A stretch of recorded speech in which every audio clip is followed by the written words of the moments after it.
Hey there folks, and welcome to this video, and as my PC, as you can hear, is struggling to stay cool, let's talk about where the drivers will be fighting to stay warm. Let's talk about round 2 of the WRC for 2026, let's talk about Rally Sweden. And we'll start off with the entry list for this event. In the Rally 1 class, we have 11 cars, with Elfyn Evans, Scott Martin, Thierry Neuville, and Martin Vidiger. Takahiro Katsuta and Aaron Johnston. I believe this entry list is published in last year's championship order, because then we have Adrian Formeau and Alex Correa, Sami Pyrie and Marco Salmonen, Oliver Solberg and Elliot Edmondson, Josh McAlea and Johan Tracy, Martin Sess and Renard Francis, Esa-Pekka Lappi with Eni Malkkonen, Johan Armstrong with Shane Byrne, and Lorenzo Bertelli with Sponi Scatolin. Bertelli had to withdraw from last year's event, I believe, and I think we last saw him, 24 or 23 with the Toyota. He was, for quite a long time, somebody who ran Fiestas. He did even run a Puma in 2022. But in terms of the road opening order, it will be Oliver Solberg open the road from Elfyn Evans, and then I believe it is Neuville and Formeau. I think it's Formeau ahead of Neuville on the running order for the event. In the WRC2 class, we can expect to see the roster being led by Rupa Korhonen, who we've seen be competitive on the MRF shod Toyota GR Yaris Rally 2 in the ERC. And after that, we have the lead Fabia for Mikko Heikkila. Larry Una is next. Then we have Teemu Selänne, returning after a year and a half away from rallying. He'll be behind the wheel of a Toyota GR Yaris with Yadi Husi alongside. Isaac Riasson will be in a Fabia, and then we have the two M Sport Fords, which I believe are entered fully for points in this event, for Mille Johansson and Robert Jurgensen. Mille Johansson being the reigning JWRC champion, also somebody who won ERC4 the year before that. Robert Jurgensen, the FIA Rally Star graduate who won the JWRC on his first attempt. Self and Simoya are with their second season with M Sport now, and they're just ahead of Tuukka Koppanen in the entry list, being billed as the next Rovanperä. Then we have Taylor Gill, the other FIA Rally Star graduate, behind the wheel of a GR Yaris. I think he's only got a couple of events signed on for so far this year, because the Rally Star program has come to an end. Then we have Alejandro Cachon with Boya Rosado, Daisordo's former co-driver, alongside. They're entered for Toyota Spain. Expect to see them as Las Canarias, and probably a couple of other rounds as well. Then I see Adam Grant, Elia Delacour and Francois Delacour. The leading Prince Sport entry, for Yuki Yamamoto with James Fulton alongside. That is the now owned by Jari-Matti Latvala outfit that will be running the challenge team. Jens Wahl, Toby Jula, and then Giovanni Trontin. Team Armin Schwartz driving experience, perhaps unsurprisingly, is running the one-time rally winner's son, Fabio Schwartz. Bernard Ten Brink is going to be entering in the event. That is, the Dakar truck driver, Bernard Ten Brink. Alejandro Mauro will be next, followed by Jaroslav Colton. Then we have the next Prince Sport car, which is interesting, because Prince Sport are running a Yaris for Mikhail Sawov, the legendary Polish driver.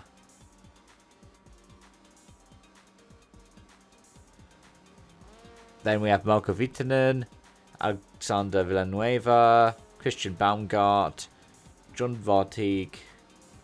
Then we have Robert Kolchak for the Chuligan Racing Team. Uyghur Soyu for GP Garage My Team. It's a Fabia. I forgot to mention that Chuligan is a Hyundai i20N. Miguel Granados with Mark Marty, another former Danny Sordo co-driver, alongside. That's a Fabia. Luciano Cobb. That rounds out the Rally 2 list for WRC2. We have a couple of non-WRC2 ones towards the end for Emil Breitmeyer in the C3, Ender McCormack with an i20N, Jorge Martinez and Parek Duffy, also i20Ns.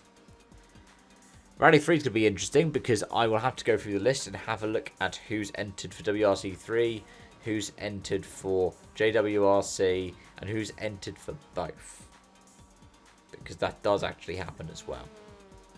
Matteo Fontana has only entered for WRC 3, fresh off the back of picking up stage wins in Rally Monte Carlo. Same for Andre Martinez and Timek Abramovsky, who we have seen in the ERC a few times, I believe with a Renault usually though. Eric Royer also in a Fiesta. It looks like we don't actually have any Clios in the main entry. Tony Rubodo is the only Clio I see on the entry list and is not entered for any kind of priority scoring. You have George Vasilakis, who is scoring points for this event as well. We have Nicholas Otto Beringer. And then we have the lead JWRC car, who is also doing WRC 3. That is Ali Turkan. And we have Craig Ryhill, who is not doing WRC 3. The same for Kalle Karlberg, the graduate from the ERC 4. Following in the footsteps of Milea Hansen, possibly. Karim Kazaz is doubling up with WRC 3. Levi Lassala is not. And the last two entrants that we have for the Rally 3 class and for the entry list altogether that I haven't mentioned yet, Raul Hernandez and Gil Membrado, two Spaniards who are going to be entering in the JWRC and WRC 3. Membrado is somebody who I've heard quite a little bit about from the native Spain. It's being hinted as being potentially one of the next big things. As for the stages, we will open and close a rally with the Yumia test, the full length test. That's the one you see in the background of this video. 10.23 kilometers, unchanged from previous editions, but a little bit added at the start. I think the last time I ran in this kind of way was 24. Did it also run this way in 22? No, because it changed the direction it ran.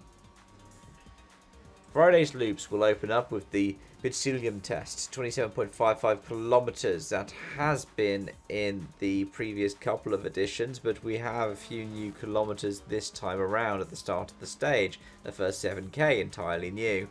And Vatlet will be the next one, 20.51 kilometers. That last appeared, well, last year and is unchanged. The third stage of each loop is a bike test.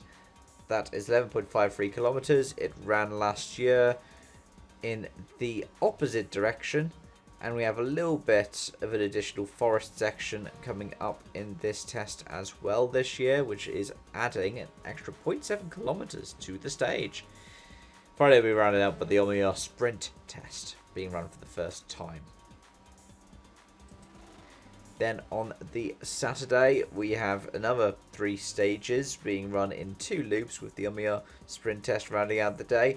Vanas is the leading one, 15.7 kilometers. We've seen it in the last couple of editions as well, and again is unchanged from its previous appearances.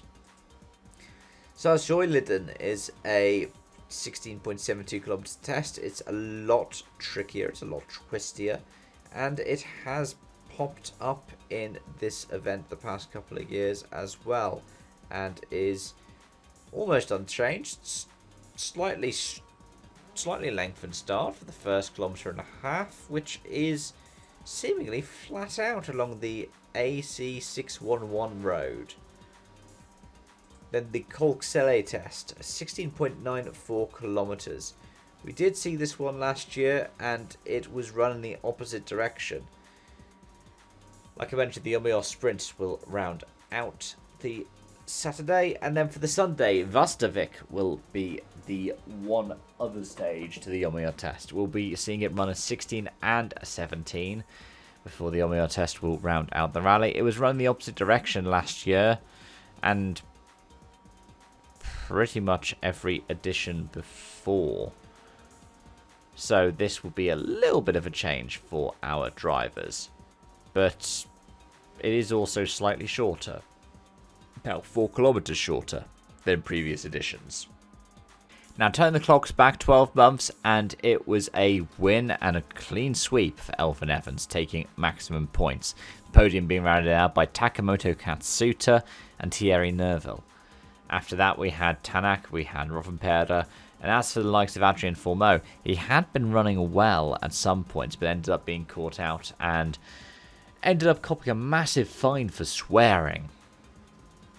Yeah, remember that drama. The WRC2 last year was won by Oliver Solberg quite convincingly. He's won it the last couple of editions, so we could see him potentially do that in the step up to Rally 1, which we'll talk about in a moment. In WRC3, it went the way of Taylor Gill, and likewise for JWRC. But Ali Turkan was the second place car for JWRC. Matteo Fontana second placed for WRC3.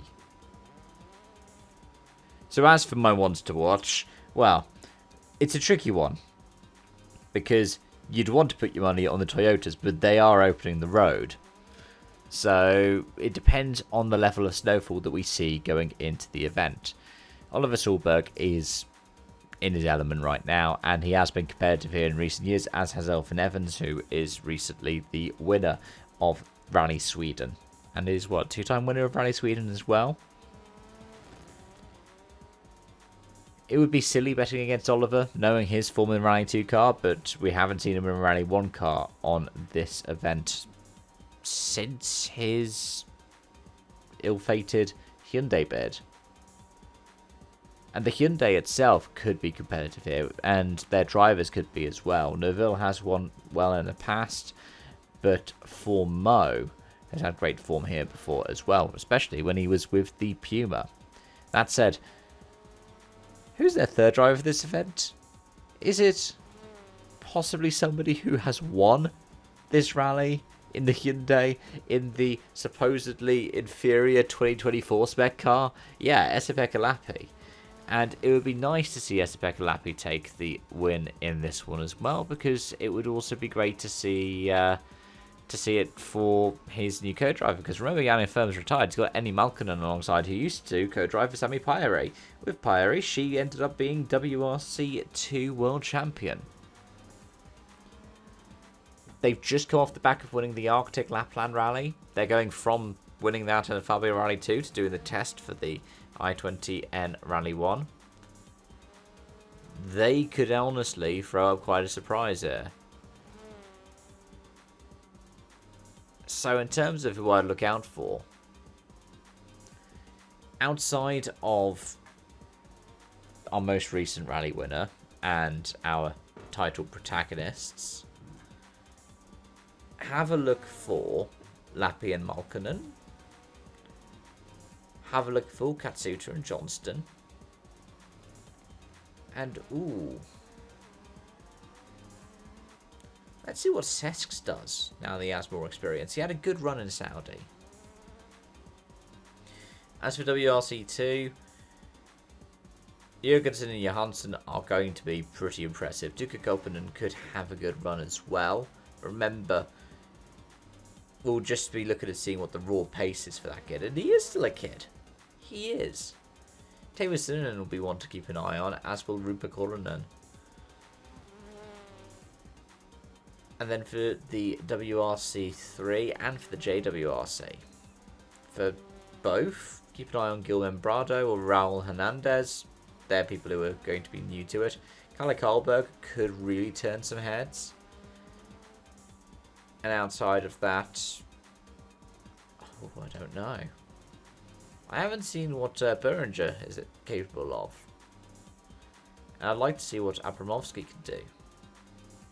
I think Fontana has got a bit of a target on his back after that exceptional performance with 2 stage wins and Super Sunday points. 3rd on Super Sunday in Monte Carlo. But those are my thoughts, those are my feelings, those are my observations. Thank you so much for watching and joining, folks. And I hope to see you in about a week's time, so we can sit down and review it together. Right, till then, bye for now.